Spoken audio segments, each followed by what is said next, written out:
Breakdown.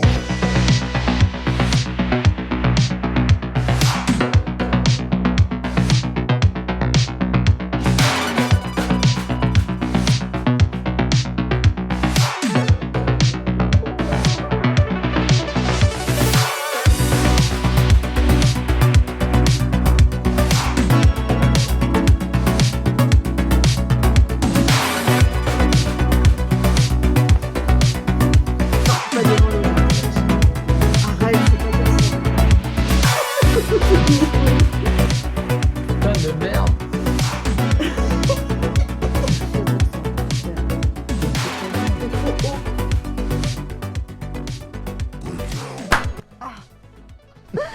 Ah putain, au montage, je vais devoir le baisser ça. C'est vrai. Mesdames et messieurs, bienvenue dans ce nouvel épisode de Pillow Fight. This is the fourth episode.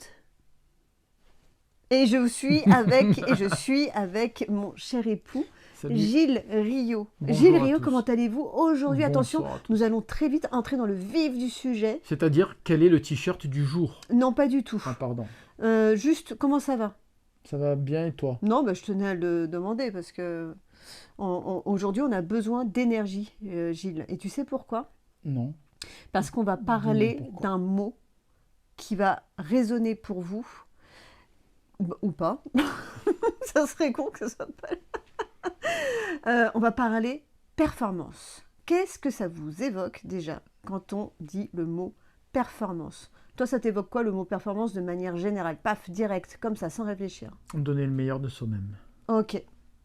Moi, quand je pense performance, je pense tout de suite aux hommes que j'accompagne dans mes séances de coaching, qui généralement sont hyper anxieux par rapport au fait de se montrer à la hauteur, que ce soit dans leur métier, que ce soit dans leur couple, dans leur rapport au corps, dans leur sexualité également. Donc la performance, moi, je l'associe beaucoup à la pression. Ah ouais. Mais je l'associe aussi à l'épuisement. Bah ouais, alors après c'est un mot aussi qui pour certains d'entre vous va résonner autrement, parce que la performance c'est aussi la performance artistique, c'est ce qu'on va saluer, c'est ce qu'on va admirer, c'est ce qu'on va récompenser aussi notamment dans les compétitions, mais c'est aussi un mot à connotation péjorative, notamment quand on va dire ah bah tiens les films pour adultes montrent le mauvais exemple parce qu'ils sont dans la course à la perf, et dans ces cas-là, bah, généralement, ce n'est pas une manière positive de parler de la perf. Ça va parler de, comme tu dis, de l'épuisement, ça va parler d'injonction aussi, à toujours faire plus, mais pas au sens sain du terme. Tout à fait. Maintenant, à vous, voilà, de réfléchir sur déjà comment ce mot résonne pour vous. Ça ne répond pas à la question de quel est le t-shirt du jour. Alors, ça va être une performance pour les gens de deviner ce que c'est, parce que c'est un dessin assez abstrait. Et là, il y a le pli du t-shirt, mais je ne veux pas que tu le dises. On parle du tien déjà, de t-shirt. Oui, le alors, tien est assez facile à deviner. Le mien est en lien avec le précédent podcast, mais je te rappelle qu'il y a des gens qui n'ont pas regardé la vidéo et qui vont se dire « Ok, vous êtes bien gentils les gars, mais en fait, je vous écoute en train de faire mon repassage ou en train de conduire. Je n'ai aucune idée de quoi vous parlez. » Donc, si vous écoutez ce podcast, nous vous rappelons qu'il est sur YouTube et vous aurez la possibilité de nous retrouver dans notre lit, puisque c'est de là dont nous enregistrons. Cette phrase est très étrange. Oui, je sais, mais c'est normal, ça fait partie de ce concept. C'est vrai. Alors, rappelons rapidement que le concept de ce podcast, c'est le podcast dont vous êtes le héros, et on fait le lien entre développement personnel et pop culture. On s'attache beaucoup au cinéma, mais on parlera aussi de musique, on parlera aussi de jeux vidéo, de BD. Et là, ce qu'on vous propose, c'est de faire le lien entre la thématique de performance et ce qui a pu nous inculquer des modèles en rapport à la perf, ou peut-être nous imposer certaines images en rapport à la perf. Alors ce n'est pas sans rappeler ce qu'on a déjà un petit peu évoqué dans les précédents podcasts, puisqu'on a parlé des personnes qui nous inspirent, mais là on va aussi parler de ce qui parfois nous écrase. Parce que la perf, ça met la pression, encore une fois. Ça peut inspirer, mais ça peut aussi générer des complexes, surtout quand on manque de confiance en soi. Surtout dans le rapport à l'autre, on a toujours une... Oui. On est surtout dans la comparaison, parce que quand on performe pourquoi? Pour être meilleur en général que quelqu'un d'autre. C'est assez rare les gens qui performent pour être une meilleure version d'eux-mêmes. même si le développement personnel aujourd'hui a bien explosé, les gens ne sont pas dans la performance je veux dire, d'être vraiment avoir. C'est plus facile, voilà, de performer face à l'autre que de performer face à soi. Mais c'est une. Oui, puis même le développement personnel, généralement, a un objectif derrière, c'est se sentir mieux avec soi pour être mieux en relation avec les autres, pour que ça puisse rayonner sur le reste, notamment sur le couple, notamment sur la vie professionnelle. C'est comment réaliser un travail sur soi pour s'en sortir peut-être un peu mieux dans cette société qui met la pression. Le développement personnel est une démarche, comme son nom l'indique, personnelle, mais c'est quand même bien souvent avec l'idée d'être plus en lien avec son entourage, de mieux s'en sortir. Quelqu'un qui vit dans la nature, un ermite, je doute qu'il se pose la question du développement personnel. Peut-être qu'il va plus se poser des questions d'ordre spirituel, tu vois, mais est-ce qu'il va travailler sur la confiance en soi? Quand on est seul, on n'a pas de raison de travailler sur la confiance en soi. Donc ça parle beaucoup du rapport au regard des autres. Mais je sais pas ça, tu vois. Moi j'ai vécu seul toute ma vie, jusqu'au moment où je t'ai rencontré. Et je crois qu'on passe par beaucoup de phases. Déjà on se demande vraiment si on appartient encore à ce monde-là. Et quand on sort pour s'y confronter, on a toujours ces questions, effectivement, de savoir si on y est toujours adapté ou pas, si on doit toujours rester dans cette course de performance ou pas. Et finalement, quand on revient seul dans son propre habitat, on a quand même ce genre de questions. Oui, mais tu parles par effet de contraste. Certes. Mais quelqu'un qui vit totalement seul, au bout d'un moment, sa performance va être de survivre surtout. Non, d'une part, regarde seul au monde. Ça dépend, oui, mais ça dépend d'où les gens partent avec ça déjà, parce que je pense qu'il y a des gens qui sont plus aguerris que d'autres à ce sujet-là. Et ensuite, la vie d'un ermite, elle est remplie par le travail spirituel. Donc, et c'est énormément de prières, c'est énormément de mantras pour les bouddhistes, par exemple. On passe 10 heures, 15 heures par jour à réciter des mantras, à pratiquer la méditation, et c'est toujours rempli. On est toujours en connexion finalement avec l'autre, mais à la fois en étant dans le retrait. C'est assez fascinant.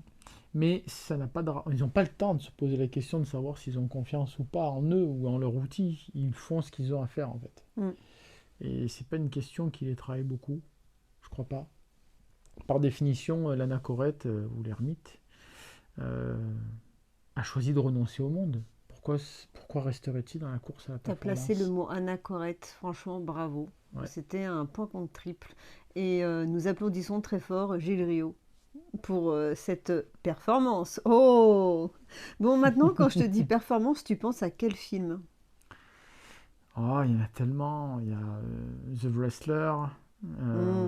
Excellent. Alors déjà, je sors vraiment celui-ci parce qu'il est vraiment dans mon idée à moi de la performance. The Wrestler, donc film absolument incontournable de Mickey Rourke, qui a relancé d'ailleurs, on pourrait dire, la carrière de Mickey Rourke. De Darren Aronofsky, donc. Oui, tout à fait. En fait, ce que j'aime dans ce film, c'est comment l'homme ne se définit plus que par ça. On voit très bien à quel point c'est délétère pour lui, et il continue malgré ça à y aller. Oui, on précise que c'est un catcheur, mais qui est en fin de carrière et qui est devenu has-been. Il a eu son heure de gloire, donc il a encore ses fans, mais on sent que c'est un tout petit milieu fermé. Il a mal, il a des douleurs. On sent l'usure. Moi, c'est ça qui m'interpelle. Physique et mentale. C'est-à-dire qu'à force d'avoir performé, à force d'avoir fait ses figures du bélier, puisque son surnom c'est The Ram, il est vraiment dans cet état d'usure, et malgré ça, il continue, parce qu'il doit performer. C'est son métier de faire ça. Et à un moment donné, voilà. On ne va pas spoiler pour ceux qui l'ont pas vu. On va pas spoiler, mais on vous le recommande vivement. C'est un film qui m'a énormément marqué. C'est probablement mon film préféré de Darren Aronofsky avec Requiem for a Dream. Mais j'ai encore plus de tendresse pour The Wrestler, qui est un film très sobre, qui fait vraiment film d'auteur. Voilà, il n'y a pas de grande musique, c'est pas spectaculaire. Il est à la limite du reportage. On a l'impression de voir un semi-reportage, et ça c'est fascinant. On va vraiment dans les coulisses. Et moi, il m'a vraiment, vraiment interpellée parce que je l'ai vu, il me semble, quand j'étais à la fin de mon ancienne carrière. Et j'y ai vu un parallèle, mais vraiment flagrant, avec les travailleurs de l'industrie du X, parce qu'il n'est pas si différent. En fait, il y a énormément de points communs. C'est un milieu fermé, avec ses propres fans. Il y a ce côté hors de gloire, mais en même temps, c'est marginal. Ça suscite l'admiration, mais ça suscite aussi les railleries. C'est pas pris au sérieux. Il y a un côté chaud, surenchère, qui est assez grotesque, qui fait aussi que parfois c'est ce qui en fait le charme. Et surtout, il y a cette énorme solitude, ce côté brillant à l'extérieur, mais dans les coulisses, on se rend compte qu'il y a beaucoup de personnes qui sont fissurées. Et lui, c'est son cas, il ne parle plus à sa fille, il a des addictions. Sa meilleure confidente, et ce qu'il le prend comme une amie, c'est une stripteaseuse. Et il y a beaucoup de misère en fait là-dedans, mais pas dans le jugement. C'est un personnage auquel on s'attache énormément. On se dit putain, bah voilà, on connaît pas son histoire. Je pense pas que ça soit évoqué, mais on l'imagine naître au fin fond des États-Unis avec peut-être un père alcoolique. Voilà, enfin tout ça fait que c'est un personnage attachant auquel finalement on peut aussi s'identifier d'une certaine Bien manière. sûr.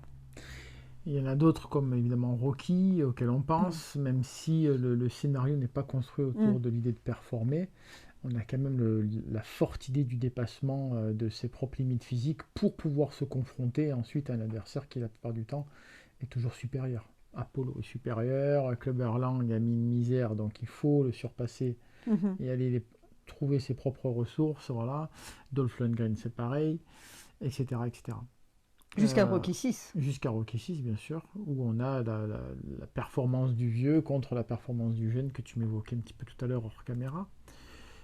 Ça, c'est pas mal. Et évidemment, moi, je pense au Chariot de feu, mais après, je pense aussi beaucoup à des films où on peut performer d'une autre façon, comme on peut performer, par exemple, à Wall Street, alors, je ne vais pas dire le loup de Wall Street, parce qu'on est quand même dans la grotesquerie sur certains pans, mais voilà, je pense beaucoup à des personnages souvent incarnés par Michael Douglas, par exemple, tu vois. Ouais, le businessman en fait. Voilà, les businessmen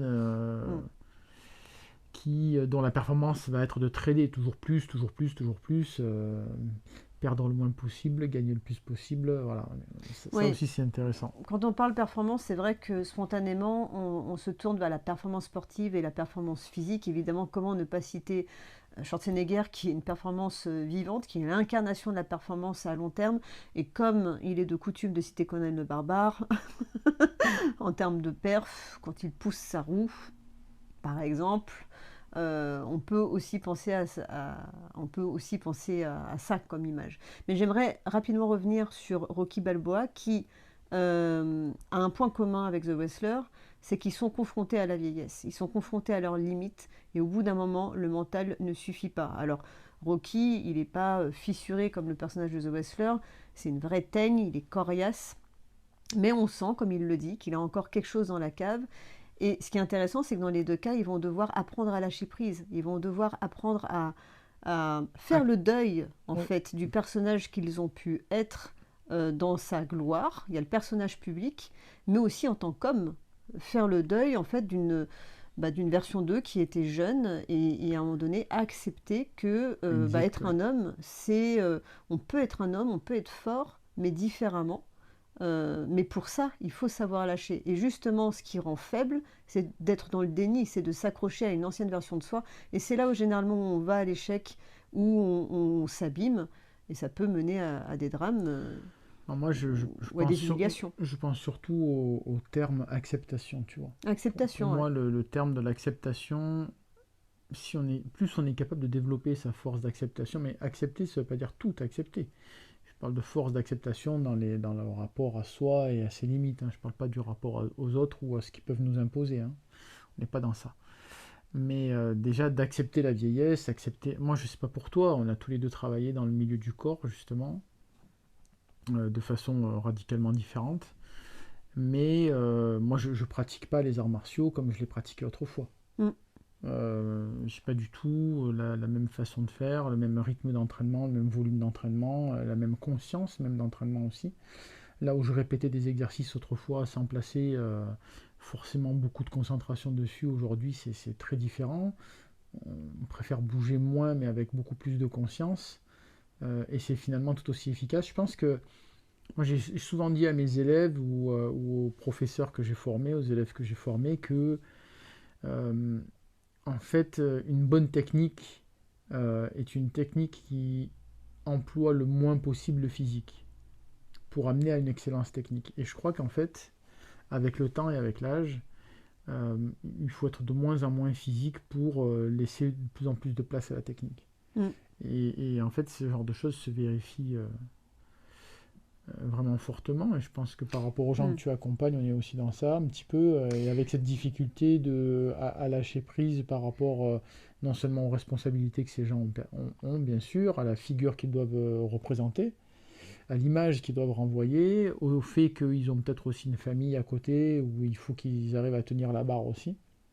Oui, il y a tous les Je enjeux. pense qu'il y a tout ça. Pour avoir interviewé des athlètes de haut niveau pour le livre que je vais avoir publié aux éditions Odile Jacob, croisons les doigts pour cette année, parce qu'il a un petit peu de retard. Ce qui revient, c'est ça. C'est-à-dire qu'il y a évidemment l'entraînement, mais il y a aussi tout l'écosystème qui peut soutenir ou au contraire nuire à la performance. Et donc, typiquement, ce qui va parasiter, les conflits familiaux, l'environnement parfois politique, l'environnement de l'entraînement, de la compétition, le fait de ne pas se battre dans son pays. Par exemple, Rocky, quand il se bat en Russie, si je ne me trompe pas, forcément, ça peut ajouter une pression. Ce que je voulais aussi souligner par rapport à ce que tu dis, ce qui est intéressant, c'est la notion de mérite. Il y a des gens... Ah, tu vois que tu dis des choses intéressantes. Ouais, ça t'arrive. Il y a des gens, en fait, et j'en ai fait partie, et c'est un gros travail de se détacher de ça parce que ça vient de l'éducation, qui associent forcément performance, mérite, souffrance. C'est la trinité. Et donc, il y a ce côté en arrière-plan. Moi, il me semble que tu en as oublié un. Résultat. Ouais, résultat. Bien sûr. Mais c'est le levier. Bien sûr. Mais ce que je veux dire par là, c'est que je pense qu'on a été nombreux à être éduqués avec cette idée qu'il faut souffrir pour être heureux, souffrir pour être belle, souffrir pour mériter quelque chose. Et que quelque part, s'il n'y a pas de souffrance, ça enlève une certaine valeur à la performance, au résultat. Donc il faut, excusez-moi, je n'aime pas cette expression, faut en baver. Voilà, faut en baver. Faut avaler les couleurs. Et je connais des personnes qui sont brillantes, des chefs d'entreprise, qui ont le syndrome de l'imposteur, qui ne se sentent pas légitimes, parce qu'en fait, ça a été tellement fluide. Ils ne sont pas forcément passés par des cursus académiques. Et ils s'en veulent d'avoir réussi trop vite. Non, mais ça, c'est tout à fait normal. Et puis, d'autant plus que quand on met les choses en parallèle, je pense que tout ceci, c'est dû principalement à notre société, basée sur la judéo-chrétienté et sur la souffrance du Christ, très clairement, qui s'est infusée évidemment dans toutes les strates de pensée. Voilà, comme quoi est-ce qu'il faut vraiment baver, il faut vraiment être dans ça. Alors, ça donne un aspect hyper intéressant d'un point de vue du récit. C'est-à-dire, on passe par la souffrance pour se transcender et pour arriver à dépasser les épreuves. Sauf qu'il y a plein de fois où ça ne marche pas. En fait, il y a plein de fois où ça ne marche pas, où on souffre énormément. Et en fait, cette souffrance, elle nous écrase, elle nous empêche. La souffrance n'a aucune garantie de résultat.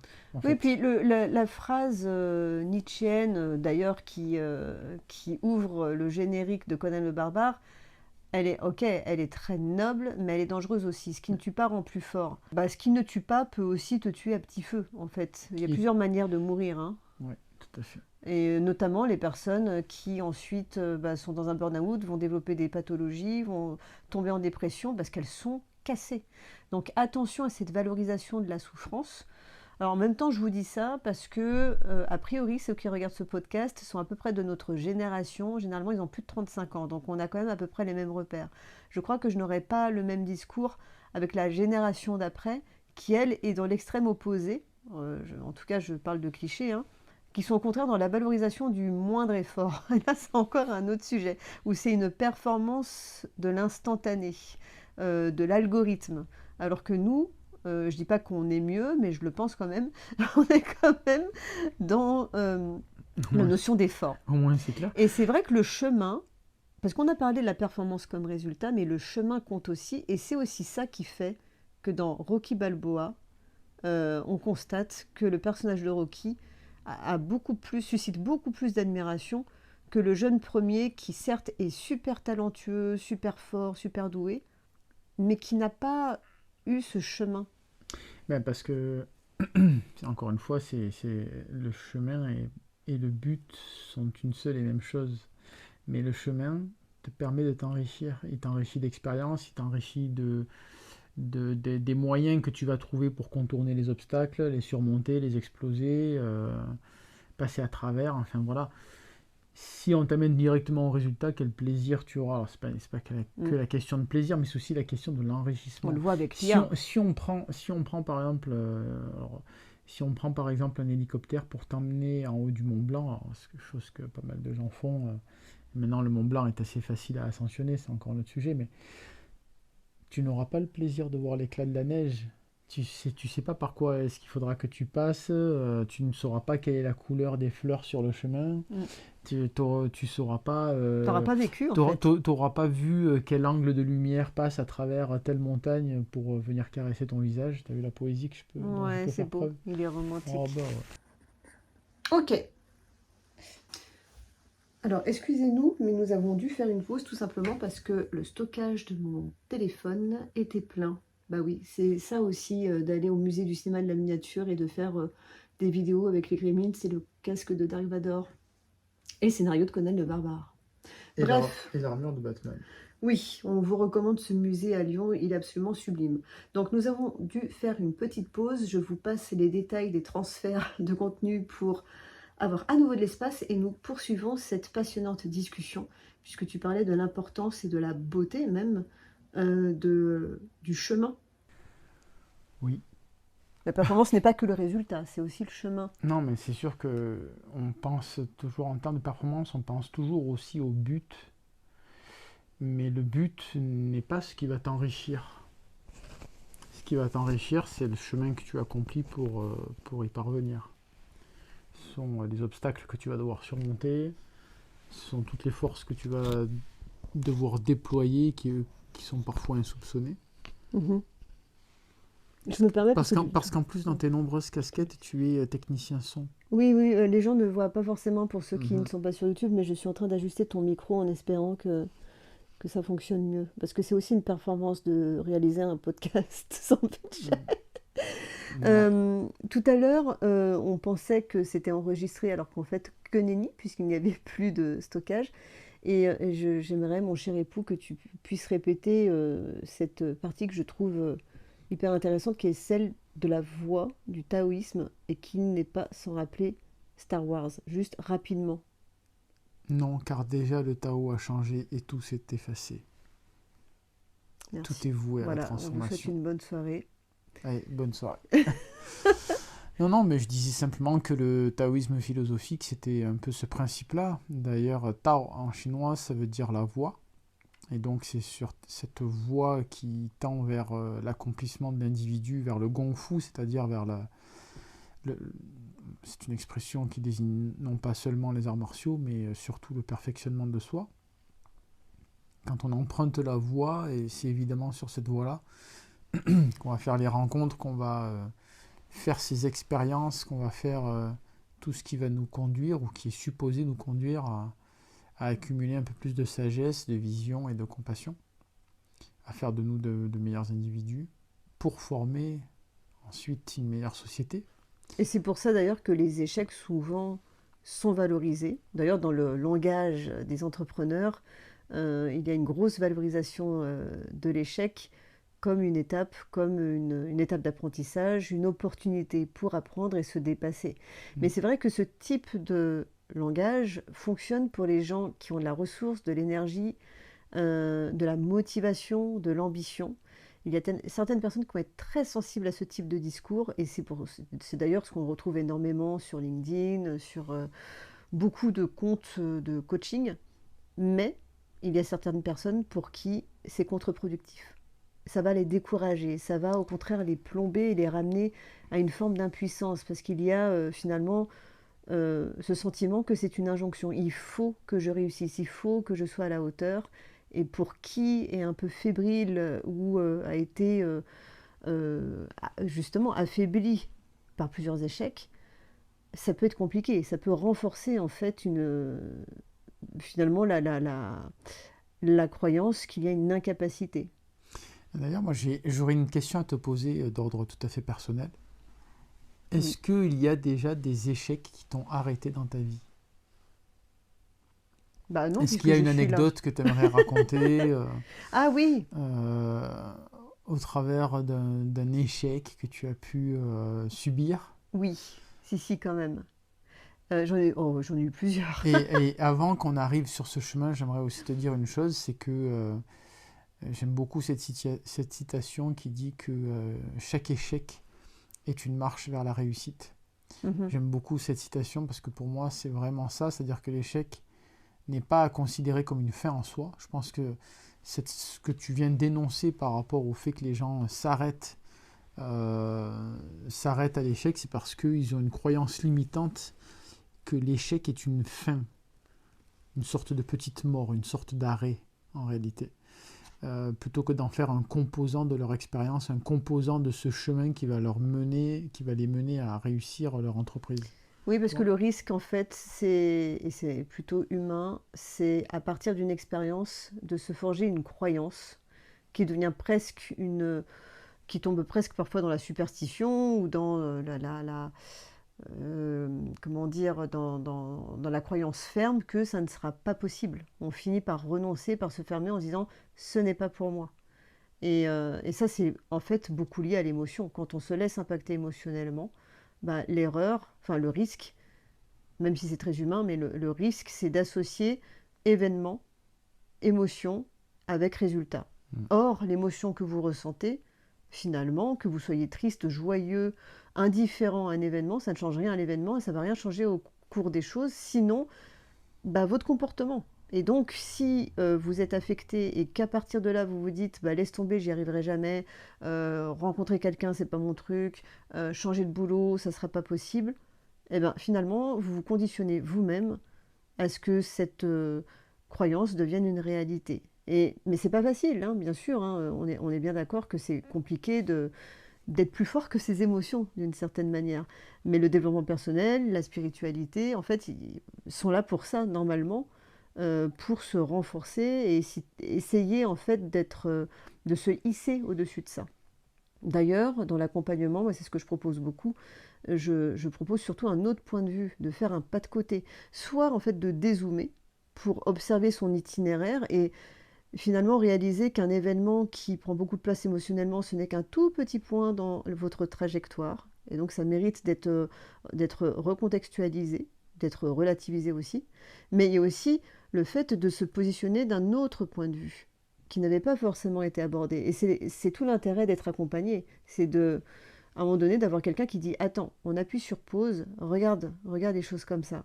Ah ouais, en fait, je me rends compte que certes, j'ai l'histoire que j'ai, mais j'ai plusieurs manières de me raconter cette histoire. Et cette manière-là va influencer la trajectoire future. Et c'est une excellente transition pour nous raconter ton anecdote. Oui, alors très rapidement, je la raconte dans mon livre Ne dis pas que tu aimes ça, mais celle qui me vient là spontanément, c'est quand je me suis retourné le pied. Quand je me suis fait une entorse grave alors que je m'entraînais pour le tournage de Jailbreak. J'ai les chevilles hyperlaxes et j'aimerais vous dire que je me suis blessée dans une superbe cascade, mais pas du tout. J'ai fait ça sur un tapis mou, dans un déplacement vraiment de débutant. Mais j'étais trop dans ma tête, pas assez dans mon corps, et en surentraînement aussi probablement, donc épuisée. Et bref, je me suis blessée. Et ça a été une sorte de coup d'arrêt par rapport à mes ambitions dans le cinéma en tant qu'actrice mainstream. Mais ça s'est ajouté à d'autres choses. C'était pas la blessure le problème, c'était l'accumulation. Et en fait, c'est ça, c'est là où les gens perdent courage et perdent leur motivation. C'est quand il y a une accumulation d'événements où à un moment donné, tu te dis attends, si les gens n'arrêtent pas de me dire tu te trompes, tu n'es pas sur la bonne voie, t'es pas le bienvenu, t'as pas le profil. À un moment donné, quand même, quand ça se répète et qu'on l'entend dans plusieurs environnements, il y a une question qui mérite d'être posée, c'est est-ce que je dois persévérer, être en mode à l'américaine, si je veux, je peux, non, non, mais je crois en moi, je vais leur montrer que je suis capable, plus on me dit que j'y arriverai pas, et plus ça me motive, ou à un moment donné, accepter ces commentaires, qui viennent pour certains quand même de personnes voilà, qui ont quand même une légitimité à s'exprimer sur le sujet, et se dire, bon, là, si je continue, peut-être que ça devient de l'obstination. Et c'est là que lâcher prise, à mon sens, est une sage décision. Donc, quand je te parle de cette blessure, finalement, c'est pas tant la blessure, c'est beaucoup plus tous les râteaux, toutes les phrases que j'ai pu entendre où on me disait non, t'as l'étiquette X, non, on te reconnaît, oui, tu peux jouer, mais non, non, non, non, non. Et à un moment donné, on ne peut pas changer le monde dans lequel on vit. Par contre, on peut changer sa posture, et c'est ce que j'ai fait. Je me suis aussi posé la question de ma motivation profonde. C'est, mais qu'est-ce qui fait que finalement je tiens tant à jouer après tout? Et je me suis rendu compte que ce qui me plaisait dans le fait d'être actrice, c'était le jeu, mais en fait on peut jouer au quotidien. Bah, Il n'y a c'est pas bien, besoin d'une caméra et d'un tournage pour c'est improviser bien et ce qu'on créer. fait nous tous les jours. Mais exactement. Donc j'ai choisi une autre voie. Et dans mon métier d'accompagnante, mes clients peuvent témoigner, je fais de l'hypnose, et l'hypnose, c'est de la narration, c'est être une conteuse, c'est exprimer, transmettre. Parce que le jeu, pour moi, c'est avant tout transmettre de l'émotion. Je trouve ça beau, c'est raconter une histoire, c'est toucher quelqu'un. Et je me suis rendu compte que je pouvais le faire d'une autre manière. D'accord. Et toi, tu as une anecdote par rapport à ça? Moi, j'ai raté ma ceinture noire, mon premier dan. Ah, pareil. C'est vrai, Ah c'est non, cool. ouais, ouais, il y a ça, mais c'est surtout c'est la ceinture jaune que j'ai loupée. Non, non, j'ai eu des tas d'échecs. J'ai échoué l'école des pupilles de l'air, par exemple. Ça m'a pas empêché L'école des pupilles de l'air, qui est une école qui est supposée préparer à devenir pilote de chasse. J'ai échoué beaucoup de choses dans ma vie. Mais je ne les ai jamais considérées comme des finalités ou comme des terminaisons de quelque chose ou comme des morts. Si tu veux. Pour moi, je pense que vraiment, il faut considérer ça comme un enrichissement d'expérience. Pendant longtemps, ça peut rester des sources de frustration, bien sûr, jusqu'à ce qu'on se rende compte finalement que lorsqu'on dézoome, comme ce que tu dis, et ben quand même là tu te rends compte que ah oui, mais c'est quand même balancer des bombes sur la tête de certaines personnes, c'est quand même obéir à un certain pouvoir avec lequel tu n'es peut-être pas forcément d'accord en termes d'idéologie. Enfin tu vois, voilà, c'est-à-dire que je pense que replacer du contexte, sortir du fantasme aussi, ça peut être assez intéressant. Mais ouais, j'ai raté ma ceinture noire et parce que simplement j'avais des professeurs d'arts martiaux qui n'étaient pas du tout portés sur les grades, parce que comme tu le sais, les passages de grades, c'est remplir des cases. Et dans ces fameuses cases, il y avait une unité de valeur, une UV, qui consistait à préparer des attaques avec un partenaire. T'arrêtes de bouger parce que la Pardon. caméra, elle s'arrête plus. Ouais, pardon, c'est parce que j'ai envie qu'on voit mon t-shirt. Alors tu me fais un foin pour le t-shirt. En fait, tu t'en fous de ce que je raconte en Non, fait. pas du tout. Si, tu t'en fous de ce que je raconte. Non, non, je t'assure. Ouais, je m'en vais. Non, allez. Désolée. N'importe quel homme s'en irait, donc je m'en vais. Mais tu n'es pas n'importe quel homme, mon amour. Hein, c'est vrai ce que tu dis. Ben oui. Bon, bref, donc du coup, il fallait ça, et moi, je me suis présenté plus ou moins en candidat libre. Donc j'ai réussi toutes les UV, sauf celle où il fallait préparer ces fameuses attaques et défenses avec un partenaire, parce que j'étais venu sans partenaire.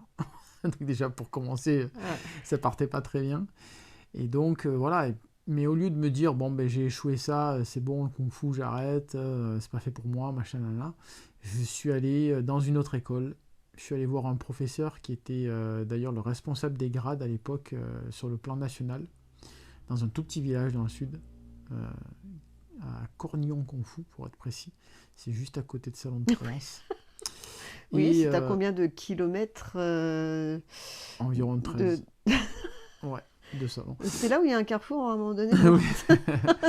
Bon, bref, et donc voilà, j'ai fait un entraînement avec ce monsieur qui m'a désigné une partenaire. Il m'a dit voilà, Comment ça, il t'a désigné une partenaire? Il m'a désigné une partenaire. C'était qui? Je peux pas te le dire, chérie. C'était Sacha Gray. C'est pas vrai. Le truc qui n'a aucun rapport. Sacha Grey avec qui on doit manger une brisgotte d'ailleurs. C'est vrai. Une spécialité On culinaire salue au Sacha si fromage. elle parle français, qu'elle nous écoute, mais ça m'étonnerait fort. Et donc voilà, j'ai représenté mon grade et c'est passé facilement. Alors c'est toujours plus facile de prendre du recul, forcément, quand le temps s'est écoulé. Sur le moment, quand vous vivez un échec, la personne qui vous dit mais t'inquiète, c'est comme le fameux une de perdue, 10 de retrouvée, t'inquiète, c'est pas si grave, t'as juste envie de lui dire non mais chut. Il faut un temps de digestion. Alors oui, mais si tu veux... Mais pas rester pas si complet. Ouais, mais si tu veux, quand tu as 22 ans et que tu passes, ou 21 ans, que tu passes ton grade, si tu veux, pour moi, en fait, c'était ce qu'il fallait que je fasse. Donc c'était pour moi, ok, j'ai échoué, je vais refaire, et je vais refaire, et je vais refaire, et jusqu'à ce qu'en fait ça passe. C'est très pragmatique. Tu vois ce que je veux dire? Exactement. Bah, C'est-à-dire que c'est l'esprit sportif. c'était ce qu'il fallait que je fasse. Donc en fait, il n'était pas question en fait d'échouer, puisqu'en fait il était question que de réussir. Oui, forcément. Donc tu restes dans une dynamique en fait. Tu vois, peu importe, si tu veux, c'est l'intention qui compte. C'est-à-dire qu'à ce moment-là, il n'y a pas... si tu veux, l'échec n'a pas à jouer sur ma confiance en moi, ma motivation. Bien sûr que en fait, si tu y vas et que tu n'es pas préparé, tu n'es pas confiant. Mais déjà, j'arrive et je me dis, bah ok, j'ai rien préparé de cet examen, je me présente en candidat libre, j'ai rien, enfin je veux dire, mon professeur m'a jamais préparé à ça. Je me présente et je réussis 4 UV sur 5 ou 5 UV sur 6. En fait, je regarde le positif à ce moment-là. Je me dis, bah, c'est incroyable, j'ai réussi ça alors que j'étais jamais venu voir un passage de grade. Je ne savais pas à quoi ressemblait. Ça se passait à huis clos en plus à l'époque. Ça se fait toujours à huis clos d'ailleurs pour certains d'entre eux. Et voilà, et je trouve ça, c'est... Oui. Tu vois ce que je veux dire? Mais fait, tout le monde n'a pas cette capacité-là. Et c'est pour ça que l'environnement, certains vont être comme toi. Ma coach en cirque qui était trapéziste, elle est comme ça. En plus, t'imagines bien que quand tu tombes du trapèze, tu restes pas des plombes à regarder, à réfléchir. Il faut tout de suite y retourner, mais avec intelligence. C'est-à-dire que le principe, c'est de se dire, au fait, qu'est-ce qui s'est passé là? Qu'est-ce qui a fait que j'ai lâché? Qu'est-ce qui fait que j'ai foiré? Ou alors que ça n'a pas remplit les critères, et notamment dans le cadre d'un examen, c'est pas forcément qu'on est mauvais, c'est comme tu le dis, c'est qu'on n'a pas rempli les cases. De la même manière dans un entretien, l'erreur serait de tirer des grosses conclusions en se disant je suis mauvais, je suis pas à la hauteur, ça valide que je suis pas quelqu'un de bien, ah tiens je me suis pris un râteau donc je ne mérite pas d'être aimé, donc je suis moche. Non, ça veut dire que vous n'avez pas correspondu à une certaine attente à un certain moment. Tout à fait, c'est une histoire d'espace-temps, mais en fait, ce qui est de vachement intéressant, c'est qu'effectivement, on le prend tout de suite pour soi. Pourquoi? Parce qu'encore une fois, on attend sans arrêt la validation des autres. Pourquoi? Dès lors qu'on lâche déjà ce rapport sur lequel tu travailles beaucoup d'ailleurs, hein, le rapport du regard des autres, je pense que tu te libères non pas d'un fardeau ou même de dizaines de fardeaux, mais tu te libères de la racine des fardeaux. C'est-à-dire que déjà, tu retrouves un niveau de liberté qui est juste immense quand tu n'attends rien de personne.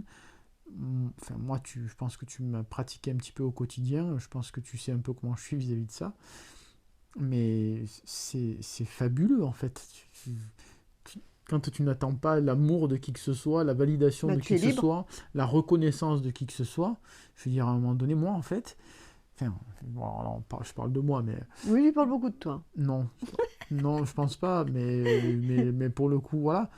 Moi, je m'en fous d'avoir la reconnaissance d'une Kardashian, quoi, tu vois. Moi, Ouais. c'est... Kardashian moi, si tu veux, les personnes dont je chercherai à peu près la reconnaissance, c'est des gens qui sont déjà morts depuis très longtemps. C'est des gens qui sont morts depuis 2000 ou 2600 ans, quoi, tu vois, donc... ou qui appartiennent au siècle dernier. Je vois pas, si tu veux... Attends. Non, c'est pas les burgers. Non, on attend une livraison, donc on vous prévient. On arrive bientôt à la fin de ce podcast parce que les burgers, c'est vraiment le signal de la fin. À ce moment-là, moi, je ne réponds plus de rien. De la faim ou de la faim?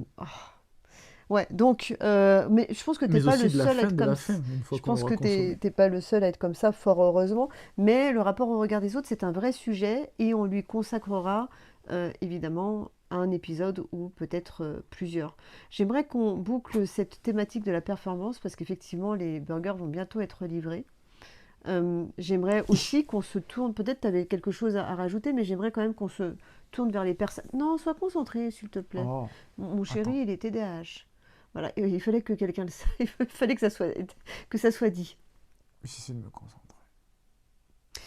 Euh, J'aimerais m'adresser à vous qui écoutez, regardez ce podcast. Je vous ai invité à vous poser la question de la définition de la performance. Qu'est-ce qu'elle représente pour vous? Est-ce que d'emblée, c'est quelque chose qui vous met en joie, qui est connecté à une forme de motivation, ou à l'inverse, ça s'apparente à une forme de pression? Déjà, observez ça sans analyser, observez juste le ressenti. Et ensuite, posez-vous aussi la question du sens de cette performance. Quelle place elle a dans votre vie? À quel point elle est importante? Et si elle est importante pour vous, qu'est-ce qui reste de vous si vous la supprimez? C'est une question qui est très importante à se poser. Je sais qu'elle peut être anxiogène, mais on a évoqué tout à l'heure Rocky Balboa, The Wrestler, avec Mickey Rourke, et le rapport à la vieillesse, le rapport au corps qui fatigue, le rapport aussi à la perte de reconnaissance de l'environnement.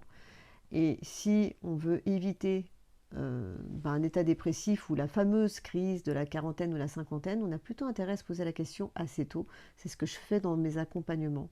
C'est une question qui est un peu existentielle, hein, mais vraiment, qui suis-je sans ma performance?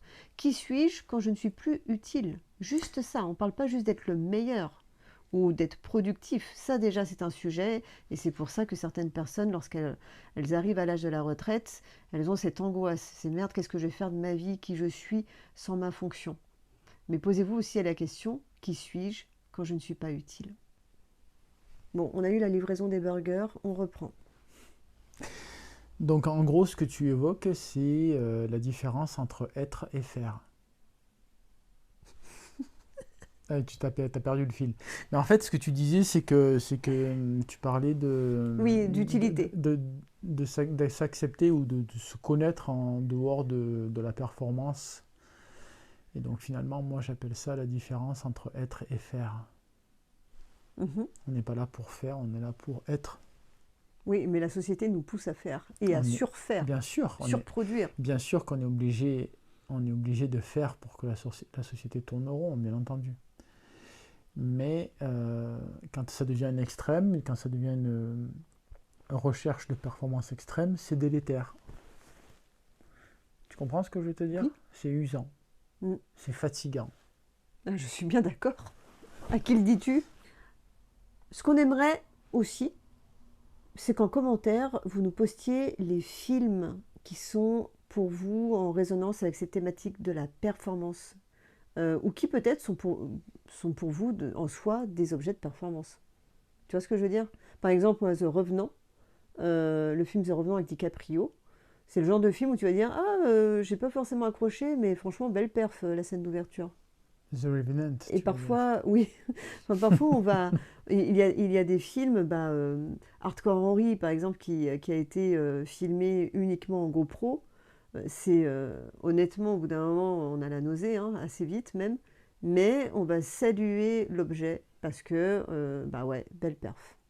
Oui, et puis ça renvoie aussi au travail que tu as connu de cascadeur Ouais.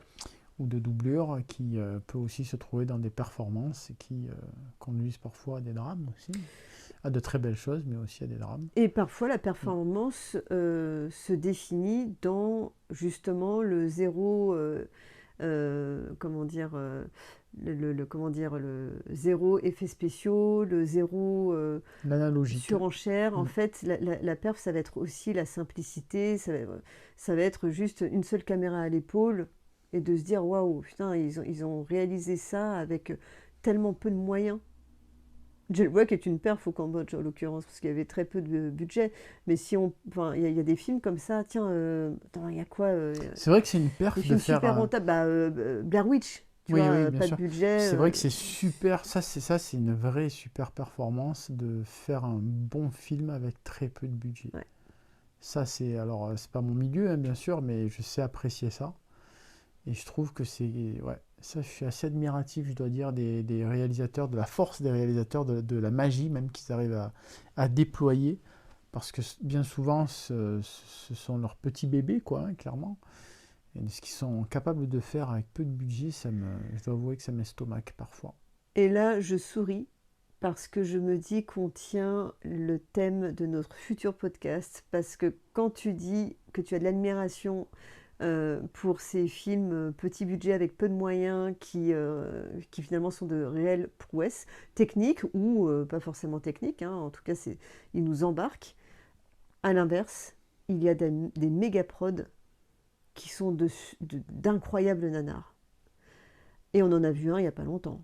Ouais. Et ça pourrait être un autre sujet, ça. Ces films qui ont tous les moyens, ils ont tout pour plaire, parfois même aussi un super casting. Mais c'est une perf que de gâcher le talent des comédiens. C'est catastrophique. Hein. C'est pas juste une dépense financière. Mais les mecs, comment avez-vous fait en fait pour anéantir une licence, un récit? Le problème, c'est que très souvent les producteurs se reposent sur le fait de s'assurer un certain casting. Ils sont persuadés que ça rendra bankable le film. Ça va pas suffire.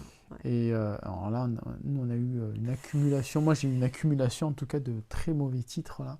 On pourra faire une liste. Ah ouais. Et on vous invite à la préparer, cette liste. Je vais commencer à faire des sondages. Regardez sur les réseaux sociaux, sur YouTube, Facebook, Instagram un peu moins, c'est moins dynamique, mais je vais commencer à vous interroger un peu plus pour préparer les thématiques des prochaines émissions. Et donc, vous avez comme devoir à la maison les références de films autour de la performance, mais aussi ces énormes nanars, ces énormes méga productions ultra ratées, sur lesquels on portait certains espoirs. On se donne pour mission, nous, de regarder Conan le Barbare, le remake, que je n'avais pas regardé en entier. Ça va être difficile, ça va être douloureux, mais pour vous, nous allons faire l'effort de le regarder. Parce que moi, je ne l'ai pas regardé en entier. Comme diraient les Américains, it's a pain in the ass. Ah ouais, ça va être douloureux, mais on sera ensemble, mon amour, on sera solidaires. Ouais. Parce qu'on ne peut pas critiquer quelque chose qu'on n'a pas vu entièrement, ça ne serait pas équitable. Par contre, on risque de critiquer sans vergogne et sans peser nos mots. Voilà, ceci étant dit, je pense qu'il est temps de se dire au revoir. On abordera... on avait dit qu'on demanderait aux gens de nous poser 10 questions. 10 ? Bah ouais. Ouais, mais ça, je le ferai... Ouais, vous pouvez nous poser des questions, mais il faut que ça soit en lien avec le podcast. Et des suggestions aussi. Donc, on est attentif à vos messages. Pensez à vous abonner à la chaîne, à commenter, à partager. On compte sur vous. Et on vous dit à très bientôt. Le mot de la fin pour vous, Gilles Rio. Au revoir. Non, c'est nul. Non, on peut pas faire ça. Auf Wiedersehen. Non, c'est nul. Tout de suite avec un accent, c'est mieux. Pas du tout. Oh. C'est totalement nul. Et tu vois, c'est une perf aussi que de savoir terminer un podcast en beauté. Tu n'es pas obligé de parler. Tu peux chanter, tu peux faire... Voilà. Exactement. Tu peux faire une sorte de roulé-boulé nem latéral. Bravo. Ouais, voilà. C'est aussi une perf que de savoir revenir. Mais à un moment donné, il faut savoir partir, monsieur. Eh bien, nous avons été ravis de vous recevoir dans Pillow Mais on a Fight. faim et nos burgers nous attendent. Allez, on coupe.